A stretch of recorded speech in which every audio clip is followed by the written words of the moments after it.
Olá, sejam muito bem-vindos. Hoje damos início ao nosso talk. Hoje teremos um convidado muito especial, que é o Dr. Reinaldo Coser, meu amigo e colega, otorrinolaringologista, que ele irá conversar com a gente.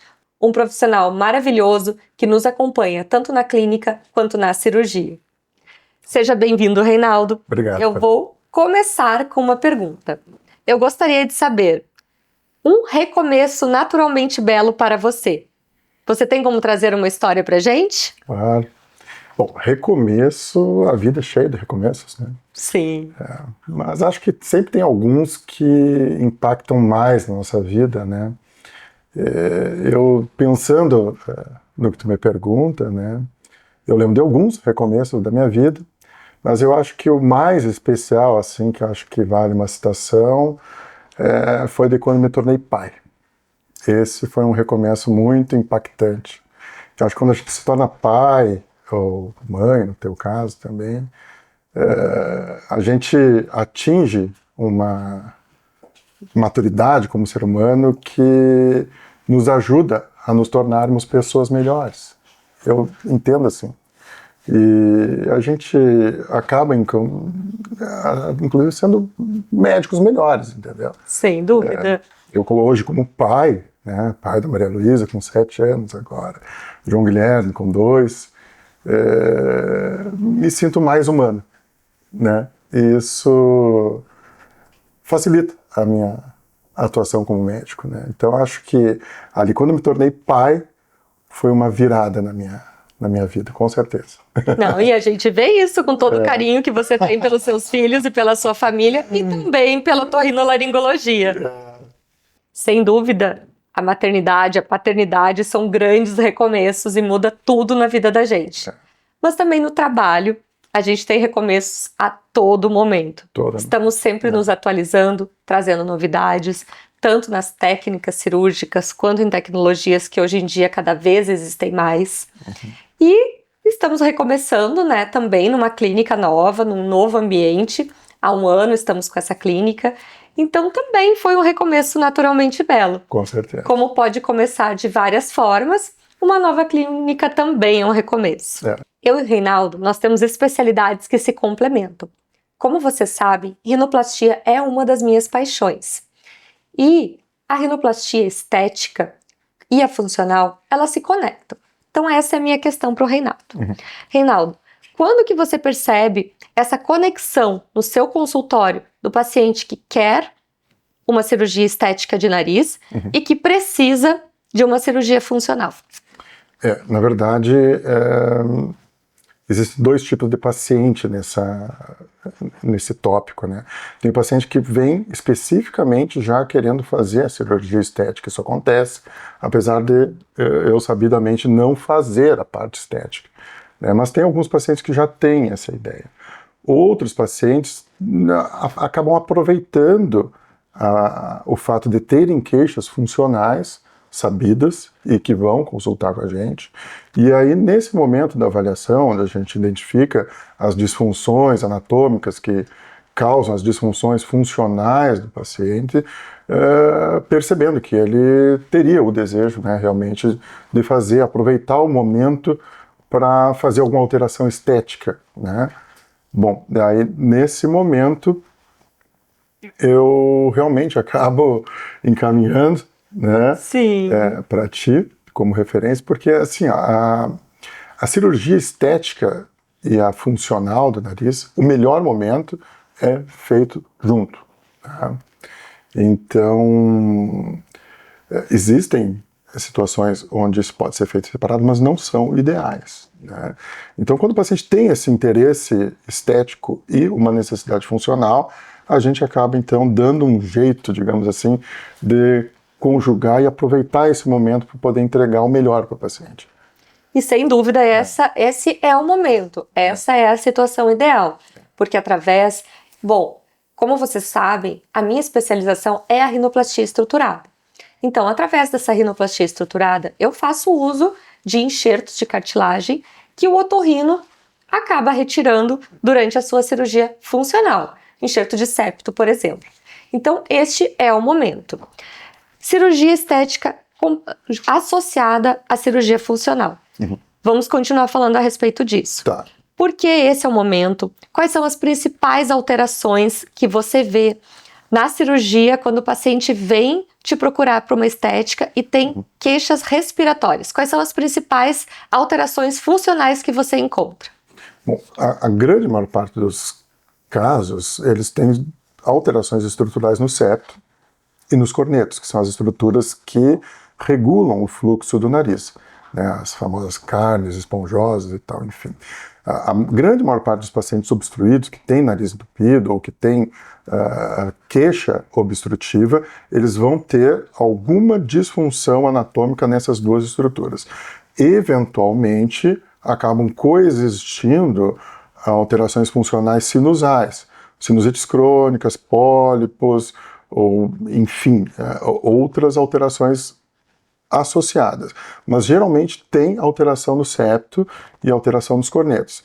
Então, praticamente quase todos os pacientes que experimentam queixas obstrutivas, eles vão ter, no mínimo, alterações no septo e nos cornetos, que acabam sendo sempre realizados. E alguns pacientes vão ter outras doenças associadas que a gente acaba, então, tratando a parte patológica do problema inflamatório, obstrutivo, no mesmo passo da cirurgia estética, o que não impede em absoluto de ser feito junto.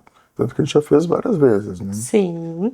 E o fato da gente trabalhar com a rinoplastia estruturada, isso nos facilita a evitar qualquer tipo de alteração que possa virar obstrução nasal, ou seja, a cirurgia estética levar a problemas funcionais. Através da rinoplastia estruturada, a gente consegue diminuir ou praticamente isentar essa chance. Concorda comigo? Concordo plenamente, até vou além. Eu acho assim, até no meu ponto de vista, né, eu acho que todo paciente que vai ser submetido à cirurgia estética do nariz, ele poderia ou deveria aproveitar, mesmo que não tendo queixa obstrutiva, fazer uma abordagem funcional associada, mesmo que não haja uma queixa plenamente presente. Porque duas coisas acontecem, né? A gente tem que pensar que o paciente, o resultado de uma cirurgia estética, ele não é imediato. E ele tem o resultado de curto prazo e os resultados de longo prazo, tá? E um outro efeito que acontece com frequência é que o paciente que está preocupado com a estética, ele está muito interessado naquele resultado estético, ele está preocupado com isso, é isso que está angustiando ele. Mas isso angustia tanto que ele não percebe as questões obstrutivas de forma tão presente, até por serem coisas crônicas, né? Então, é uma verdade de que quando o paciente faz a cirurgia estética, ele acaba ficando muito mais, digamos assim, atento ao resultado e acaba ficando mais atento também ao resultado funcional. Então ele antes não era preocupado com o fluxo, mais, né? Começa a ficar mais atento. Então não é incomum os pacientes fazerem rinoplastia sem abordagem funcional, começarem a perceber alterações funcionais pós-operatórias. Então, quando a gente faz o nosso trabalho em conjunto, a gente está garantindo uma entrega de um resultado duplo, tanto de uma satisfação estética, ele vai melhorar aquilo que ele gostaria de melhorar, na ponta, no dorso, enfim, né? Mas vai com certeza ter algum ganho funcional que às vezes ele poderia não estar experimentando anteriormente, mas ele com certeza vai sentir o benefício no pós-operatório quando feita a cirurgia funcional associada. Então, não é que é para mandar todos para mim, mas eu acho que com certeza garantiria resultado para esses pacientes. Porque assim, as disfunções anatômicas, septo e corneto, às vezes elas são sutis, elas não aparecem em tomografia, às vezes só de olhar assim numa rinoscopia anterior não se percebe, mas a gente avaliando bem, a gente sempre acaba encontrando um jeito de melhorar um pouquinho mais. E é uma oportunidade, inclusive, de ter acesso a um enxerto mais robusto, o que permite que o teu trabalho seja mais, digamos assim, tenha mais liberdade de trabalho e um enxerto de qualidade, tu consegue ter mais, né, digamos assim, criatividade no teu trabalho. Então, quando eu faço a retirada do enxerto, fazendo por via endoscópica, como a gente faz, eu tenho certeza que eu consigo tirar um enxerto muito mais maior ou mais vital ali para ti do que tu sozinho ali. Então, é uma outra vantagem que eu vejo da gente trabalhando junto. Ou seja, a gente oferece o que há de melhor para o nosso paciente, que é o que a gente sempre busca, né, Reinaldo? E graças a Deus a gente entrega, porque eu tenho percebido todos eles muito satisfeitos. E é bem bom trabalhar contigo. Obrigada, igualmente. Isso aí. E para os pacientes que ainda têm medo de fazer a cirurgia do nariz, vamos desmistificar isso. O que você diria para elas? Bom, a cirurgia nasal, dentro do otorrino, é uma das cirurgias que mais evoluiu assim, nos últimos 20, 30 anos, principalmente com o advento do vídeo. Tá? Hoje em dia, a gente operando com a videoendoscopia, a gente consegue ser muito mais detalhista na abordagem das estruturas, tanto do septo, que hoje eu faço praticamente 95% por vídeo, quanto das estruturas mais vascularizadas, que são os cornetos, por exemplo. Antigamente, quando a gente não se utilizava o recurso do vídeo e a cirurgia era feita toda no olho ou até no microscópio, não se conseguia uma minúcia hemostática que hoje a gente consegue com o vídeo. Né? Isso significa que antigamente existia uma insegurança muito grande dos cirurgiões com relação ao sangramento pós-operatório. Então o que era feito? Era colocado de rotina, aqueles tampões, aquelas gazezinhas que ia para uma cirurgia para desobstruir o nariz, que é um nariz muito entupido, e sair com o nariz mais entupido ainda por causa do tampão. E esse foi um fator que afastou muita gente da cirurgia, o medo de colocar o tampão. E eu tive essa experiência muitos anos atrás. Bastante desagradável. Então, com o advento do vídeo e com essa possibilidade de a gente ter mais segurança no controle do sangramento pós-operatório, hoje em dia não se coloca. Eu não me lembro a última vez que coloquei. Aliás, eu nunca coloquei tampão em paciente pós-operatório, salvo situações de emergência e tal, enfim, que graças a Deus são bastante raras. Né? Mas então, assim, o tampão não é utilizado mais, o que faz com que o paciente vá para a cirurgia e acorde já respirando melhor. Sabe, inclusive. É o que a gente tem visto. Eles acordam, pode testar, vai faltar ar para os outros ao redor, mas para ti não. Então, assim, isso já, com certeza, essa insegurança de acordar com o nariz entupido, a gente pode garantir que isso não acontece. Lógico que nos primeiros dias do pós-operatório, existe um processo inflamatório, tanto da parte estrutural da pirâmide ali que é abordada, quanto das questões mais internas ali das estruturas internas do nariz que incham. Existe uma certa obstrução ou congestionamento nasal durante alguns dias, mas isso é passageiro, transitório e plenamente suportável, o que é diferente de tu ter coisas colocadas dentro do nariz, que eram os tampões que se colocavam. Hoje não se coloca mais tampão, salvo situações bastante raras de acontecer, que são as urgências hemorrágicas. Né? Bom, e para ajudar esses pacientes que estão se definindo a respeito da rinoplastia, é uma cirurgia que dói muito pouco, né? Praticamente indolor.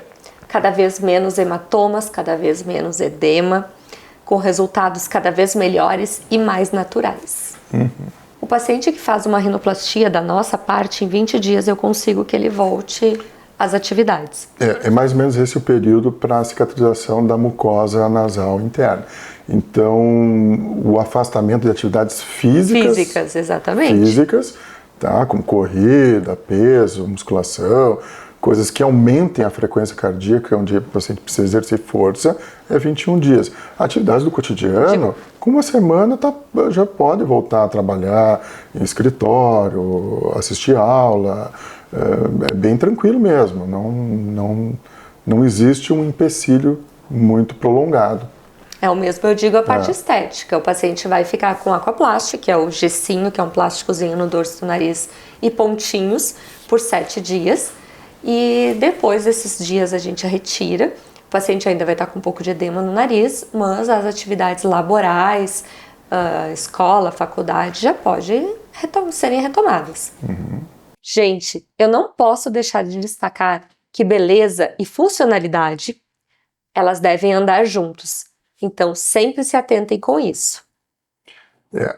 É muito importante, a fisiologia nasal, ela é mais importante do que as pessoas imaginam, principalmente em questões onde a gente está conversando aqui relacionadas à estética. Uma disfunção obstrutiva nasal, ela pode estar associada a distúrbios do sono, como a apneia obstrutiva do sono, e coisas que afetam a qualidade do sono, qualidade de vida como um todo. A respiração, predominante oral, também pode estar associada com flacidez da face. Então, para as pacientes que estão preocupadas com as questões relacionadas ao envelhecimento, devem se preocupar também, com certeza, com uma boa respiração nasal, porque isso está relacionado a coisas que talvez vocês nem imaginem e que são importantes da gente estar tentando entregar o melhor. É isso aí. Então, temos uma boa equipe com ótimos resultados para depois não ter que correr atrás. Bom, então para vocês que têm interesses em cirurgia do nariz, não deixe de seguir as nossas redes sociais, tanto do Dr. Reinaldo quanto as nossas. Obrigada, pessoal, e até o próximo episódio. Obrigado, fico à disposição também.